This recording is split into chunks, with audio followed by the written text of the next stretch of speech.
प्यारे बच्चों, देखिए क्लास 10th के एसिड बेस एंड साल्ट वाले चैप्टर का ये हमारा वीडियो है। इसके पहले वाले वीडियो में हम विरंजक चूड़ तक बताए थे, जिसका लिंक डिस्क्रिप्शन बॉक्स में दिया है, आप वहाँ से देख सकते हैं। ये टॉपिक होगा धावन सोडा, या इसको हम वॉशिंग सोडा भी कहते हैं। धावन सोडा या वॉशिंग सोडा, इसका अणुसूत्र होगा Na2CO3 into 10H2O। Na2CO3 into 10H2O। इसका रासायनिक नाम क्या होगा? रासायनिक नाम हो जाएगा sodium carbonate decahydrate. Sodium carbonate decahydrate. अब देखिए निर्माण की प्रयोगशाला विधि। निर्माण की प्रयोगशाला विधि में देखिए, प्रयोगशाला में सोडियम कार्बोनेट बनाने के लिए कास्टिक सोडा विलयन में कार्बन डाइऑक्साइड गैस प्रवाहित करने पर निम्नलिखित अपक्रिया होती है तथा सोडियम कार्बोनेट का जलीय विलयन प्राप्त होता है। देखिए कास्टिक सोडा का फार्मूला होगा NaOH, इसका हमने 2 मोल लिया और कार्बन डाइऑक्साइड से इसकी अपक्रिया करा देंगे तो बनाएगा Na2CO3 और H2O। इसमें देखिए NaOH का 2 मोल है तो 2 सोडियम और 1 CO2 और 1 ऑक्सीजन, यहाँ से लेकर के Na2CO3 बन जाएगा और हाइड्रोजन 2 बचा है, 1 ऑक्सीजन बचा है, मिल करके बना लेगा H2O। तो ये हुआ सोडियम कार्बोनेट या धावन सोडा बनाने की प्रयोगशाला विधि। देखिए ये दूसरी विधि है औद्योगिक निर्माण की मतलब सोडियम कार्बोनेट बनाने की ये दूसरी विधि है। दूसरा विधि होगा औद्योगिक निर्माण की ली ब्लांक विधि, मतलब औद्योगिक स्तर पर हम इसको ली ब्लांक विधि द्वारा बनाते हैं। इस विधि में होगा क्या? सबसे पहले सोडियम क्लोराइड को सल्फ्यूरिक अम्ल के साथ गर्म करने पर सोडियम सल्फेट बनाया जाता है। तो देखिए सोडियम क्लोराइड है, इसको जब हम H2SO4 के साथ गर्म कर देंगे तो यहाँ से इतना निकल जाएगा, मिल जाएगा हमको 2HCl और यहाँ SO4 इसके साथ जुड़ जाएगा, बनाएगा Na2SO4। Na2SO4 का नाम हो जाएगा सोडियम सल्फेट। अब देखिए सोडियम सल्फेट को कार्बन तथा कैल्शियम कार्बोनेट के साथ गर्म करने पर, मतलब सोडियम सल्फेट को कार्बन तथा कैल्शियम कार्बोनेट के साथ गर्म करने पर सोडियम कार्बोनेट बन जाता है। यहाँ पर देखिए सोडियम सल्फेट है, इसको जब हम कार्बन के साथ गर्म करते हैं तो कार्बन का 4 मोल लेकर के इतना निकाल लेते हैं, क्या निकल जाएगा? 4CO निकल गया और ये सल्फर जो बचा है इसको लिख देंगे Na2S, इसका नाम होगा सोडियम सल्फाइड। अब उसके बाद देखिए प्राप्त सोडियम सल्फाइड है, इसकी कैल्शियम कार्बोनेट का मतलब CaCO3 या चूना पत्थर इसको कह सकते हैं, इसके साथ अपक्रिया करा देते हैं तो यहाँ से देखिए इतना निकल जाएगा CaS, कैल्शियम सल्फाइड निकल जाएगा, CO3 इसके साथ जुड़ जाएगा, बनाएगा Na2CO3। तो ये दूसरी विधि हुई औद्योगिक निर्माण की ली ब्लांक विधि। देखिए औद्योगिक निर्माण की ये साल्फे अमोनियम सोडा विधि है। इसमें होगा क्या?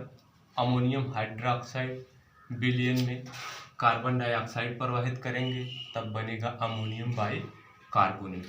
अमोनियम हाइड्रोक्साइड का फार्मूला होगा NH4OH। इसमें हम जब कार्बन डाइऑक्साइड प्रवाहित करेंगे तो ये CO2 यहाँ पर जुड़ जाएगा, बनाएगा NH4HCO3, इसको हम कहेंगे अमोनियम बाई कार्बोनेट। ये होगा अमोनियम बाई कार्बोनेट। अब देखिए अमोनियम बाई कार्बोनेट की सोडियम क्लोराइड से अपक्रिया कराने पर अमोनियम क्लोराइड तथा सोडियम कार्बोनेट बनते हैं, मतलब अमोनियम बाई कार्बोनेट का फार्मूला होगा NaSCO3, इसकी सोडियम क्लोराइड का मतलब NaCl से अपक्रिया करा देंगे तो बनाएगा क्या? Ammonium chloride. तो ध्यान से देखिए NH4 और यहाँ से Cl मिल करके NH4Cl बना लेगा अमोनियम क्लोराइड और Na इसके स्थान पर जुड़ जाएगा, NH4 के स्थान पर तो बन जाएगा NaHCO3। अब देखिए प्राप्त सोडियम बाइकार्बोनेट को गर्म करने पर सोडियम कार्बोनेट बन जाता है। देखिए NaSCO3 है, इसको जब हम गर्म कर देंगे तो ये बनाएगा Na2CO3 plus H2O plus CO2, लेकिन इसका हमको 2 मोल लेना पड़ेगा। ये रही औद्योगिक निर्माण की साल्फे अमोनिया सोडा विधि Na2CO3 के लिए। देखिए अब उसके बाद भौतिक गुण होगा इसका, सोडियम कार्बोनेट का भौतिक गुण, उसमें सबसे पहला होगा सोडियम कार्बोनेट सफ़ेद रंग का ठोस पदार्थ होता है। सोडियम कार्बोनेट सफ़ेद रंग का ठोस पदार्थ होता है। दूसरा होगा इसका गलनांक 850 अंश सेल्सियस होता है। इसका गलनांक 850 अंश सेल्सियस होता है। तीसरा है यह जल में विलीय होता है, मतलब जल में घोलेंगे तो पूर्ण रूप से घुल जाता है। अगला होगा चौथा, इसके जलीय विलयन का सांद्रण करने पर, मतलब जलीय विलयन का सांद्रण करेंगे तो सोडियम कार्बोनेट के क्रिस्टल प्राप्त होते हैं और जल अलग हो जाएगा। मतलब सोडियम कार्बोनेट का अगर जलीय विलयन है उसका हम सांद्रण कर देंगे तो सोडियम कार्बोनेट के क्रिस्टल प्राप्त हो जाएंगे और जल अलग हो जाएगा। उसके बाद अगला गुण होगा, अगला देखिए रासायनिक गुण। ये भौतिक गुण था, ये होगा रासायनिक गुण। रासायनिक गुण में सबसे पहला होगा ऊष्मा का प्रभाव।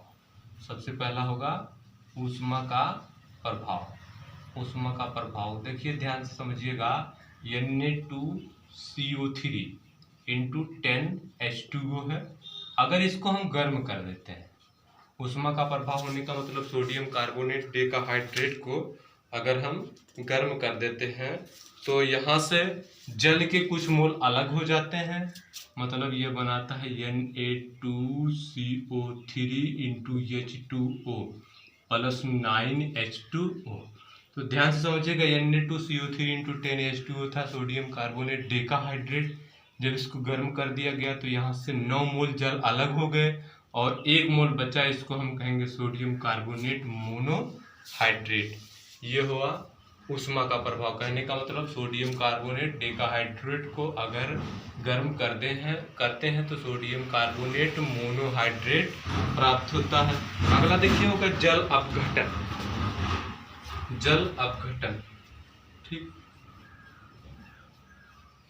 जल अपघटन इसमें होगा क्या, देखिए सोडियम कार्बोनेट की जल से अपक्रिया करा देते हैं तो क्षारीय विलयन बनाता है। देखिए क्षार, प्रबल क्षार और दुर्बल अम्ल बनते हैं। Na2CO3 सोडियम कार्बोनेट होगा ये, और इसकी जल से अपक्रिया करा देते हैं 2H2O। सोडियम कार्बोनेट की जल से अपक्रिया करा देते हैं 2H2O, इसको हम लिख सकते हैं 2HOH। ठीक, तो इतना देखिए यहाँ से निकल जाएगा H2CO3, H2CO3 निकल जाएगा, इसका नाम हो जाएगा कार्बोनिक अम्ल। H2CO3 का नाम होगा कार्बोनिक अम्ल और ये दोनों OH इस दोनों सोडियम के साथ जुड़ जाएंगे और बनाएगा 2NaOH। ठीक है, ये हुआ जल अपघटन। अगला देखिए कार्बन डाइऑक्साइड से अपक्रिया। कार्बन डाइऑक्साइड से अपक्रिया का मतलब देखिए अगला होगा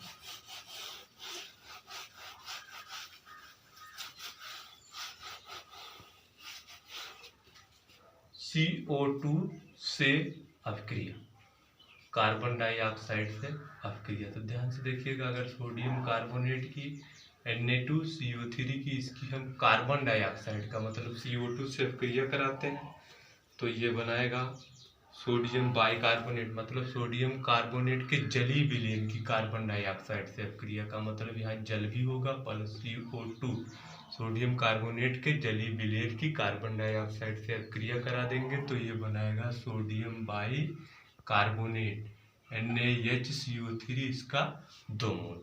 ठीक है, ये कार्बन डाइऑक्साइड से अपक्रिया होगी। अगला देखिए अम्लों से अपक्रिया। अम्लों से अपक्रिया, अम्लों से अपक्रिया होने का मतलब किसी भी धातु कार्बोनेट की अगर अम्ल से अपक्रिया कराते हैं तो कार्बन डाइऑक्साइड मुक्त होता है।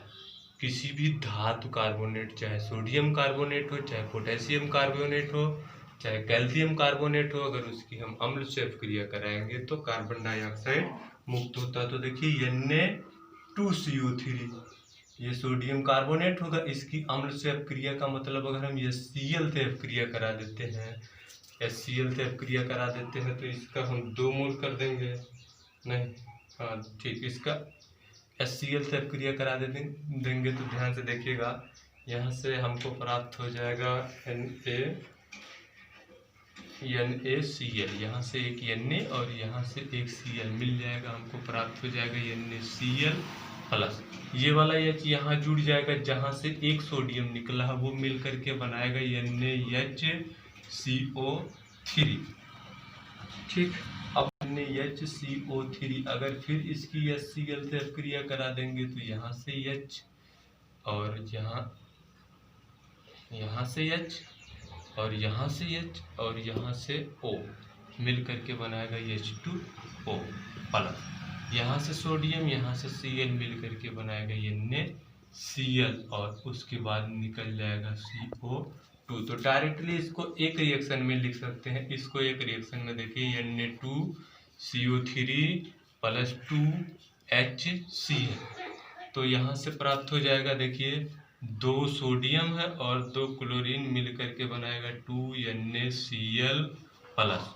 यहाँ से देखिए 2 हाइड्रोजन 1 ऑक्सीजन यहाँ से निकल जाएगा, H2O प्राप्त हो जाएगा प्लस CO2 प्राप्त हो जाएगा। देखिए धात्विक कार्बोनेटों का अवक्षेपण अगला रासायनिक गुण होगा। इसमें होगा क्या, सोडियम कार्बोनेट विलयन को बुझे चूने के साथ गर्म करने पर कैल्शियम कार्बोनेट अवक्षेपित हो जाता है। तो सोडियम कार्बोनेट है, इसको बुझे चूने के साथ गर्म कर देंगे तो यहाँ से CaCO3 निकल जाएगा कैल्शियम कार्बोनेट और 2 OH 2 Na के साथ मिल करके 2 NaOH बनाएगा। अगला देखिए होगा सल्फर डाइऑक्साइड से अपक्रिया, मतलब SO2 से अपक्रिया, सल्फर डाइऑक्साइड से अपक्रिया। अगर Na2CO3 की SO2 से अपक्रिया करा देते हैं सल्फर डाइऑक्साइड से, Na2CO3 की सल्फर डाइऑक्साइड से अपक्रिया करा देते हैं तो ध्यान से देखिएगा, यहाँ से CO2 अलग हो जाएगा, CO2 अलग हो जाएगा और SO2 आकर के यहाँ जुड़ जाएगा, बनाएगा Na2SO3। इसका नाम होगा सोडियम सल्फाइड। कहने का मतलब सल्फर डाइऑक्साइड से अपक्रिया अगर सोडियम कार्बोनेट की सल्फर डाइऑक्साइड से अपक्रिया कराते हैं तो सोडियम सल्फाइड बनता है और कार्बन डाइऑक्साइड गैस मुक्त होती है। अगला देखिए होगा कांच का बनना, कांच का बनना, कांच का बनना। तो ध्यान से देखिएगा, सोडियम कार्बोनेट की अगर हम सिलिका से अपक्रिया करा देते हैं Na2CO3 सोडियम कार्बोनेट होगा, इसका सिलिका SiO2 सिलिका या बालू से या रेत से अपक्रिया करा देंगे तो ये बनाएगा Na2SiO3, Na2SiO3 प्लस यहाँ से कार्बन डाइऑक्साइड अलग हो जाएगा। इसको हम कहते हैं सोडियम सिलिकेट या यही होगा कांच, सोडियम सिलिकेट या कांच हो जाएगा।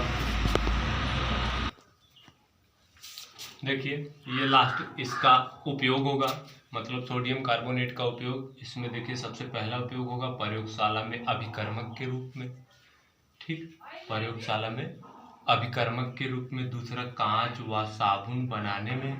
तीसरा होगा कठोर जल को मृदु करने में, कठोर जल को मृदु करने में। चौथा होगा खाने का सोडा का मतलब NaCO3 बनाने में। और पांचवा होगा कागज तथा कपड़ा उद्योग में। ठीक, आज के लिए बस इतना। अगर वीडियो अच्छा लगा हो तो लाइक करें, कमेंट करें। अगर चैनल पर नए हैं तो चैनल को सब्सक्राइब करके बेल आइकन को जरूर प्रेस करें। धन्यवाद।